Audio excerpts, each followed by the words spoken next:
नमस्कार। Sanskrit online classes में आप सभी का स्वागत है। पिछली क्लास में हमने कारक प्रकरण में द्वितीय विभक्ति के सूत्र जो हैं उसके ऊपर हमने चर्चा की थी। पिछले जो हमारी क्लास थी उसमें हमने अकथितम च सूत्र के बारे में जाना था कि अकथितम च सूत्र कहाँ कहाँ प्रयोग में होता है। आज हम आगे के जो हमारे द्वितीय विभक्ति को लेकर के सूत्र हैं उनके ऊपर हम चर्चा करेंगे। तो आइए शुरू करते हैं। आज जो हमारा द्वितीय विभक्ति के अंतर्गत सूत्र आएगा वह है अधि सींग स्था साम। अधि सींग स्था साम। अब देखिए सूत्र क्या कहता है। ये कहता है अधि उपसर्ग पूर्वक। इसका मतलब है पहले क्या होना चाहिए, अधि उपसर्ग होना चाहिए, अधि उपसर्ग पूर्वक। सींग धातु, अब कौन कौन सी धातु है, सींग धातु, स्था धातु एवं आस धातु के आधार की कर्म संज्ञा होती है। तो ये जो सूत्र होगा ये कर्म संज्ञा करता है। ये सूत्र कहता है अधि उपसर्ग पूर्वक सींग धातु, स्था धातु एवं आस धातु के आधार की कर्म संज्ञा होती है। तो देखिए यहाँ स्थिति क्या बनती है, अधि उपसर्ग होगा, सींग धातु होगी, अधि उपसर्ग होगा और स्था धातु होगी, अधि उपसर्ग होगा और आस धातु होगी। सींग धातु जो होती है वो अति है, उसका अर्थ होता है शयन करना। स्था का मतलब होता है ठहरना और आस धातु का मतलब होता है बैठना। तो ये कहते हैं अधि उपसर्ग पूर्वक सींग धातु, स्था धातु एवं आस धातु के आधार की, अर्थात ये जो क्रिया है, ये जो क्रिया है ये जिस आधार की कह रहा है, अर्थात ये क्रिया जिस जगह होगी उसकी हम क्या करेंगे, कर्म संज्ञा करेंगे। तो अधि उपसर्ग पूर्वक सींग धातु, स्था धातु एवं आस धातु के आधार की कर्म संज्ञा होती है। तो इसको देखिए हम उदाहरण से स्पष्ट करते हैं। जैसे इसके उदाहरण है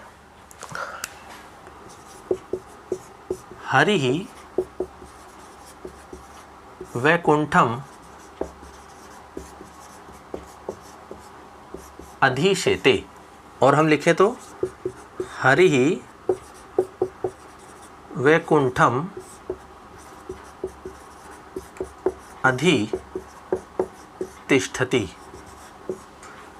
और अगला हम लिखें हरि वैकुंठम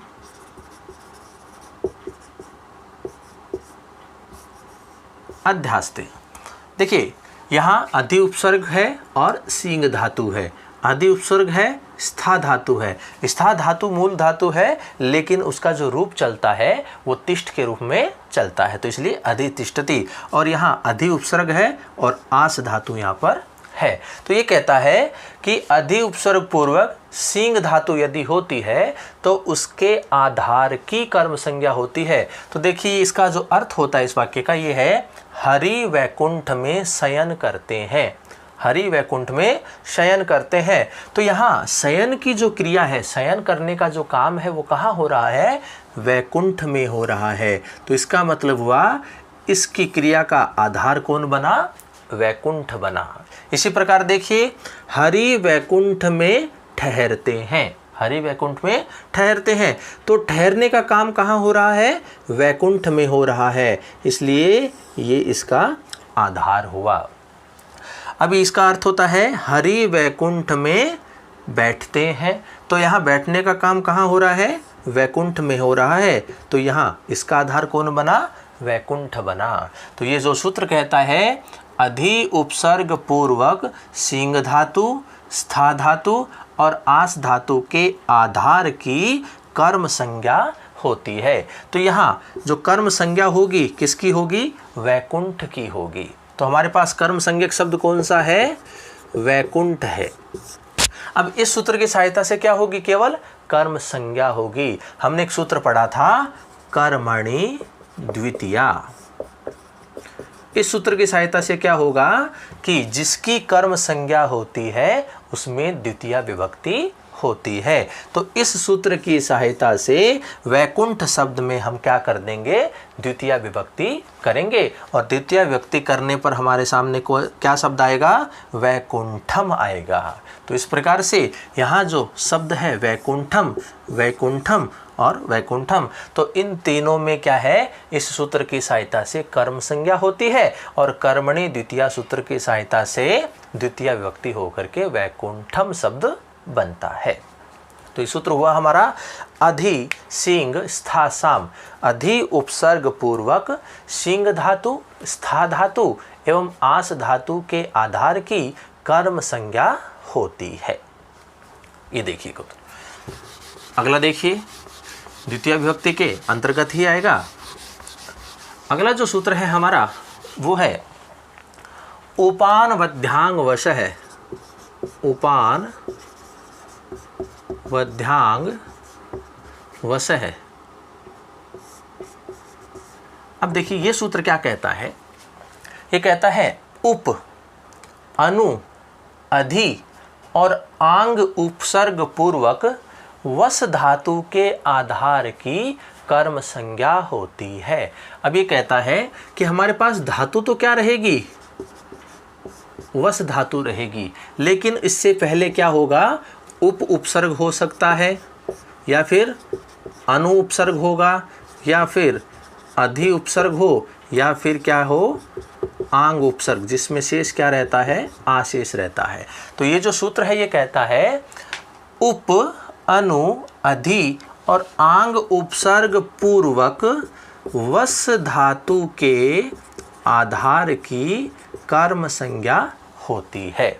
वस धातु का मतलब क्या होता है, बसना, निवास करना। तो ये उप धातु, अनुधातु, अधि उप उपसर्ग, अनु उपसर्ग, अधि उपसर्ग और आंग उपसर्ग पूर्वक अर्थात पहले हो। बाद में यदि वश धातु हो तो इसकी जो आधार होगा, इस क्रिया का जो आधार होगा अर्थात बसने का आधार जो होगा वह कैसा होगा, कर्म संज्ञक होगा। तो देखिए इस सूत्र को भी उदाहरण से स्पष्ट करते हैं।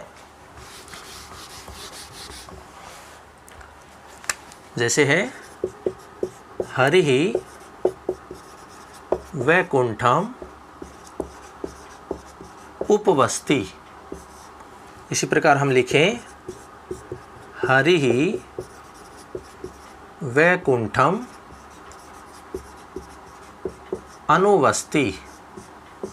इसी प्रकार हम लिखें हरिः वैकुंठम अधिवस्ति।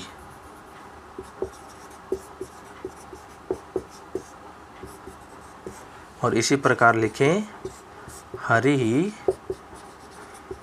वैकुंठम आवस्ति। तो उप उपसर्ग, अनुपसर्ग, अधि उपसर्ग और आंग उपसर्ग पूर्वक वस धातु के आधार की कर्म संज्ञा होती है। तो देखिए पहला जो वाक्य है इसका अर्थ होता है हरि वैकुंठ में बसते हैं। वैसे तो इन चारों ही वाक्यों का अर्थ यही होता है, हरि वैकुंठ में बसते हैं, हरि वैकुंठ में बसते हैं, हरि वैकुंठ में बसते हैं, हरि वैकुंठ में बसते हैं। तो यहाँ देखिए उप उपसर्ग भी है और वस धातु भी है, अनु उपसर्ग है, वस धातु है, अधि उपसर्ग है, वस धातु है, आ उपसर्ग है और वस धातु है। तो यहाँ बसने का काम कहाँ हो रहा है, तो वो काम कहाँ हो रहा है, वैकुंठ में हो रहा है। तो इसका आधार कौन बना, वैकुंठ बना। बसने का आधार कौन बना, वैकुंठ बना। तो अब देखिए ये जो सूत्र है ये क्या कहता है कि इनका जो आधार होगा उप, अनु, अधि, आंग उपसर्ग पूर्वक वस धातु का जो आधार होगा उसकी क्या हो जाएगी, कर्म संज्ञा हो जाएगी। ये सूत्र जो है ये भी क्या करता है, कर्म संज्ञा करता है। तो जैसे ही हमने एक सूत्र पढ़ा था वही कर्मणि द्वितीया। ये सूत्र क्या करता है कि जिसकी कर्म संज्ञा होती है उसमें द्वितीय विभक्ति होती है। तो यहाँ कर्म संज्ञक शब्द कौन सा है हमारा? वैकुंठ शब्द है। तो इस कर्मणि द्वितीया सूत्र की सहायता से हम वैकुंठ शब्द में क्या कर देंगे? द्वितीया विभक्ति कर देंगे और क्या बन जाता है? वैकुंठम। इस प्रकार से ये शब्द बनता है। तो ये जो सूत्र है हमारा उपानवध्यांग वश है, अर्थात उप, अनु, अधि और आंग अर्थात आ उपसर्ग पूर्वक वश धातु के आधार की कर्म संज्ञा होती है। और ये हमने उदाहरण से इसको स्पष्ट कर लिया है। आगे देखिए, अगला जो है सूत्र इसी द्वितीय विभक्ति में आता है, वो है अभिनिविशश्च। अगला सूत्र है हमारा अभिनिविशश्च।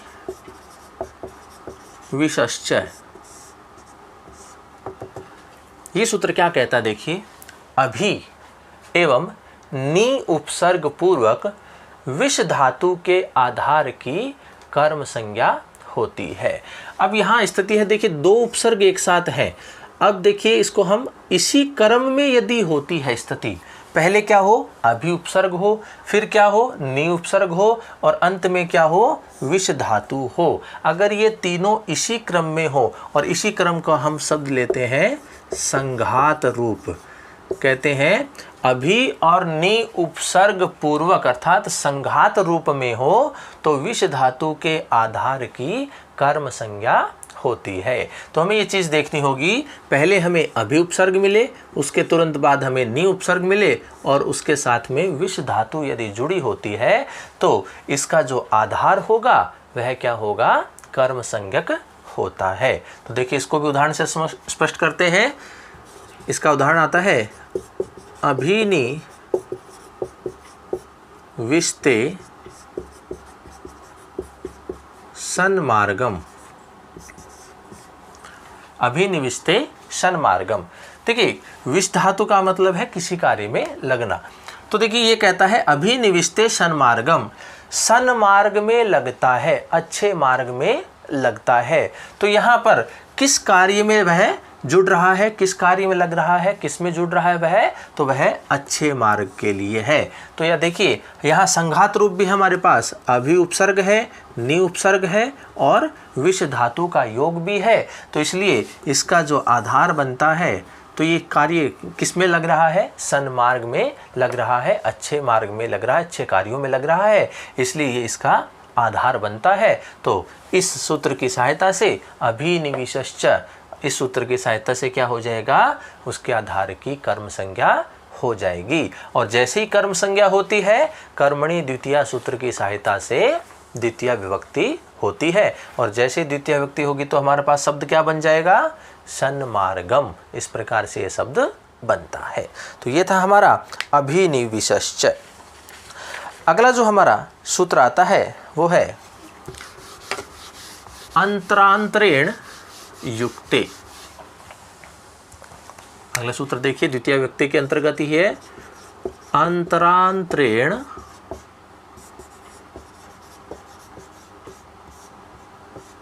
युक्ते। अब देखिए ये जो सूत्र है ये क्या करता है? कहता है कि अंतरा और अंतरेण युक्त अर्थात युक्त होने पर, या फिर हम कहें कि योग होने पर, अंतरा और अंतरेण का योग होने पर द्वितीया विभक्ति होती है। ये जो सूत्र है ये सीधा सीधा क्या करेगा? ये द्वितीया विभक्ति करेगा, ये कर्म संज्ञा नहीं करेगा, ये सीधी द्वितीय विभक्ति ही करेगा। कब करेगा? यदि अंतरा का योग हो या फिर अंतरेण का योग हो तो वह द्वितीय विभक्ति करता है। तो ये सूत्र कहता है अंतरा अंतरेण के योग में द्वितीय विभक्ति होती है। अंतरा जो शब्द है इसका अर्थ होता है बीच में, या फिर हम कहें मध्य में। अंतरेण जो अर्थ शब्द है इसका अर्थ होता है बिना या फिर विषय में। इस प्रकार इनके अर्थ है। तो यहाँ मध्य की बात होती है तो वहाँ अंतरा शब्द मिलेगा। तो अंतरा का यदि योग होता है तो हम उसके योग होने पर द्वितीय विभक्ति का प्रयोग करेंगे। इसी प्रकार से अंतरेण शब्द का योग होता है, तो अंतरेण का योग होने पर भी हम द्वितीय विभक्ति का प्रयोग करेंगे। तो देखिए उदाहरण से स्पष्ट करते हैं। उदाहरण आता है अंतरा त्वाम माम हरिहि। तो कहते हैं तेरे मेरे मध्य में या बीच में हरि है। तो देखिए यहाँ अंतरा शब्द का योग है। अब यहाँ मध्य की जो बात आ रही है वो मध्य किसके मध्य? तेरे और मेरे मध्य में। तो यहाँ दोनों में क्या हो जाएगी?